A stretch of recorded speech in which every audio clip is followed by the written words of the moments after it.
শুধু এটা মল না, সেটা কিন্তু আমাদের সমাজ সাংস্কৃতিক উন্নয়নও সেটা হোক। কারণ আমাদের যে হস্তশিল্পী বা যারা আমাদের হস্তশিল্পী যারা আছে তাদের যে শিল্পকলা সেটাও কিন্তু দেখাতে সক্ষম হবে, এবং অন্য প্রদেশের যারা তারাও কিন্তু দেখাতে সক্ষম হবে। আমরাও অন্য জায়গায় যাব, এবং আমি অনেক জায়গায় খবর নিয়েছি এখনো অনেক জায়গায় একতা মল শুরু হয়েছে, আবার অনেক জায়গায় শুরুই হয়। তা আমি বলবো আমরা যেন ফার্স্ট করবো না।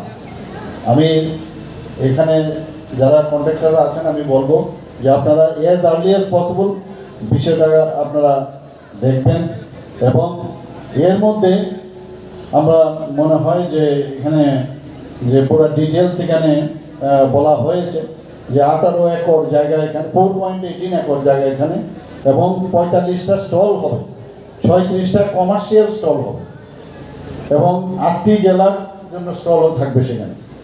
যখন কথা হচ্ছিল বাংলাদেশের এখন বর্তমান পরিস্থিতি আগামী দিন কী হবে জানার নেই, তো এখানকার বাংলাদেশের যিনি এখানে অ্যাসিস্ট্যান্ট কমিশনার তখন উনি বলেছিলেন আমাদেরকেও একটা স্টল দিন।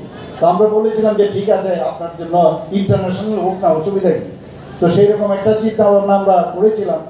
তো এখন যে বাংলাদেশের অবস্থা জানি না কোন জায়গায় গিয়ে দাঁড়াবে, এবং এই যে ওয়ান প্রোডাক্ট ওয়ান ডিস্ট্রিক্টের যে চিন্তা ভাবনা সেটা একতা মল নির্মাণের ভূমি পূজন অনুষ্ঠানের মাধ্যমে শুরু হলো, এবং এখানে উপস্থিত সবাইকে আমি আগাম শারদীয়া পূজা উপলক্ষে হার্দিক অভিনন্দন শুভেচ্ছা জানিয়ে আমার বক্তব্য শেষ করছি। জয় হিন্দ।